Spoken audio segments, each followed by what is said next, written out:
नमस्कार दोस्तों। तो चलिए आज का सेशन स्टार्ट करते हैं। तो बहुत ही महत्वपूर्ण क्वेश्चन है, तो आप लोग ध्यान से क्वेश्चन पढ़िएगा और यहाँ पर याद ही करके जाइएगा, क्योंकि दोबारा रिवीजन करने का आप लोग कोई टेंशन नहीं लीजिएगा, एक ही बार में कंप्लीट करना है। तो चलिए आज का क्वेश्चन कुछ इस प्रकार है, तो करते हैं और आप लोग ध्यानपूर्वक सुनिएगा, क्योंकि पढ़ने से ज़्यादा सुनने में ज़्यादा याद होता है। तो ध्यानपूर्वक सुनिएगा तो जल्दी क्वेश्चन याद होगा।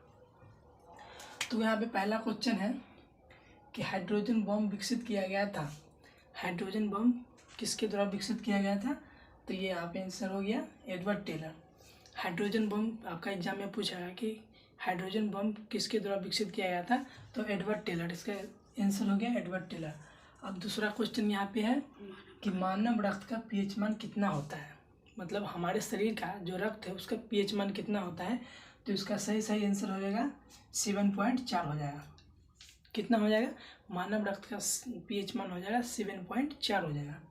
अब दूसरा यहाँ पे क्वेश्चन है, दूसरा क्वेश्चन आ गया। फिर अगला क्वेश्चन है कि ए बी रुधिर वर्ग व्यक्ति का रुधिर दिया जा सकता है। मतलब ए बी रुधिर व्यक्ति, सबका ब्लड ग्रुप अलग अलग होता है। जैसे कि मेरा ए पॉजिटिव है तो आप लोगों का बी होगा, सी होगा, अलग अलग होता है। तो इसमें दिया हुआ है कि ए रुधिर वाला वर्ग व्यक्ति किसको दिया जा सकता है रुधिर, तो ये सिर्फ ए बी को ही दिया जा सकता है, ए और बी को दिया जा सकता है। कहता है तो इसका आंसर क्या हो जाएगा? तो इसका आंसर हो जाएगा ए बी। अब यहाँ पे अगला क्वेश्चन है कि टिक्का रोग किससे संबंधित है, मतलब टिक्का रोग किस में होता है।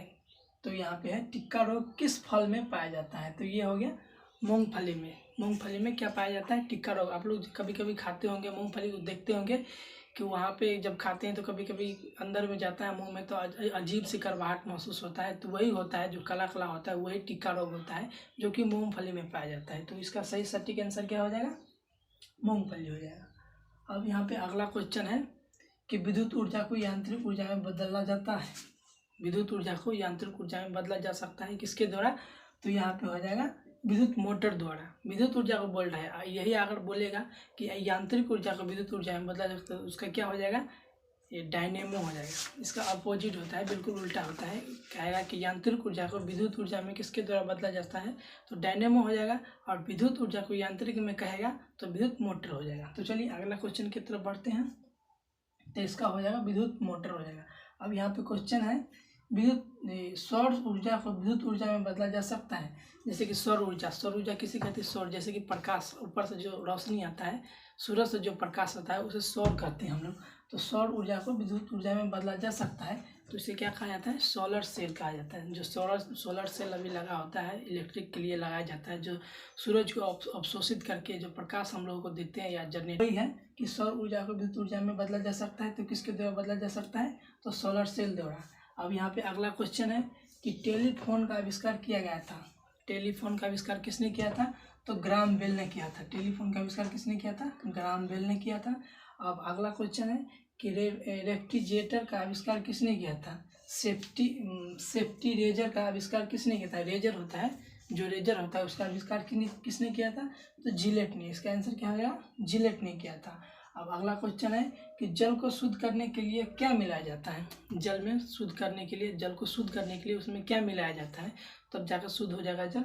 तो यहाँ पे आंसर हो जाएगा क्लोरीन। जब जल में मिलाया जाएगा क्लोरीन तो जल शुद्ध हो जाएगा। अब यहाँ पे अगला क्वेश्चन है कि प्रकाश किसकी इकाई है? प्रकाश किसकी इकाई है? तो ये क्या हो जाएगा? इसका आंसर दूरी का हो जाएगा। प्रकाश किसका इकाई है? तो ये दूरी का होता है। अब यहाँ पे है प्रोटीन निर्माण कहाँ होता है? तो प्रोटीन निर्माण कहाँ होता है? तो लाइसोसोम में होता है, और लाइसोसोम को आत्महत्या का थैली भी कहा जाता है। तो यहाँ पे ये हो गया, लाइसोसोम को कहा जाता है। अब यहाँ पे अगला क्वेश्चन है कि प्राथमिक रंग कौन है?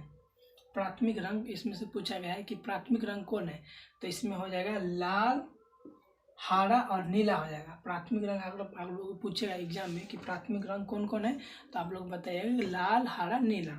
उसको उल्टा भी कर सकते हैं, जैसे कि बीच में लाल हो जाएगा, कभी नीला हो जाएगा, कभी हरा हो जाएगा, तो कभी हरा हो जाएगा, कभी लाल हो जाएगा, ऐसे कोई दिक्कत नहीं, लेकिन लाल, हरा, नीला होता है। तो इसका आंसर क्या हो जाएगा? लाल, हरा, नीला। अब यहाँ पे है प्राथमिक इंद्रधनुष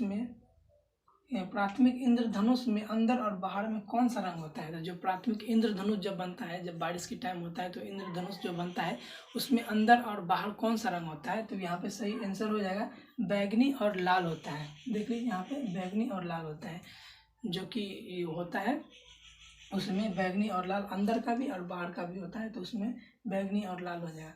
अब हाइड्रोमेट्रोपिया, हाइड्रोमेट्रोपिया में किसका उपयोग किया जाता है? हाइड्रोमेट्रोपिया है, उसमें किसका उपयोग किया जाता है? तो उसमें उत्तल लेंस का उपयोग किया जाता है। उसमें क्या चीज़ का उपयोग किया जाता है? उत्तल लेंस। अब मायोपिया से जब पूछेगा आप लोग से, बिल्कुल मायोपिया पूछेगा तो उसमें किस लेंस का उपयोग किया जाता है? तो उसमें अवतल लेंस, मतलब मेरे पिया निकट है, मायोपिया। ऐसे मैं आप लोगों को याद करने के बता रहा हूँ कि मेरे पिया कहाँ है, निकट है, तो उसमें क्या हो जाएगा? अवतल लेंस होगा मायोपिया में। तो यहाँ पे क्या हो जाएगा? ये आंसर क्या हो जाएगा? क्या आ गया? ये हाइड्रोपिया में किसका उपयोग किया जाता है? तो उत्तल लेंस हो जाएगा। अब यहाँ पे अलग दूसरा क्वेश्चन आ गया यहाँ पे कि धोवन सोडा के को क्या कहा जाता है, मतलब धोवन सोडा का रासायनिक नाम क्या है? तो इसका नाम क्या हो जाएगा? Sodium carbonate. धोवन सोडा को क्या कहते हैं? सोडियम कार्बोनेट कहते हैं।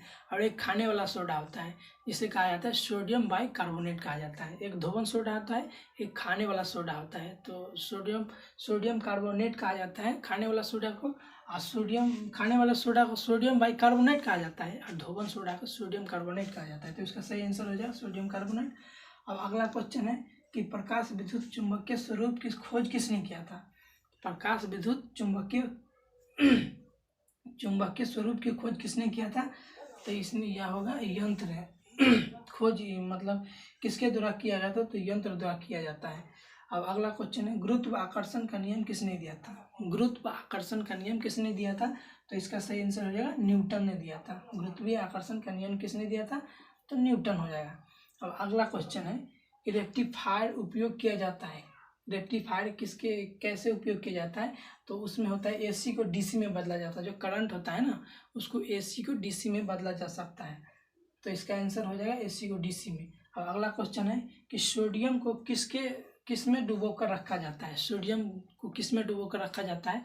तो सोडियम को मिट्टी के तेल में डुबो कर रखा जाता है। और आप कह सकते हैं मिट्टी का तेल या केरोसिन का तेल भी कह सकते हैं।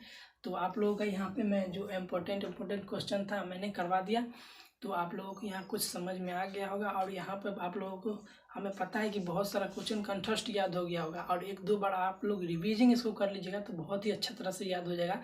तो दोस्तों, आप लोगों को ये वीडियो में आप लोगों को अच्छा लगा तो चैनल को सब्सक्राइब और लाइक ज़रूर करें।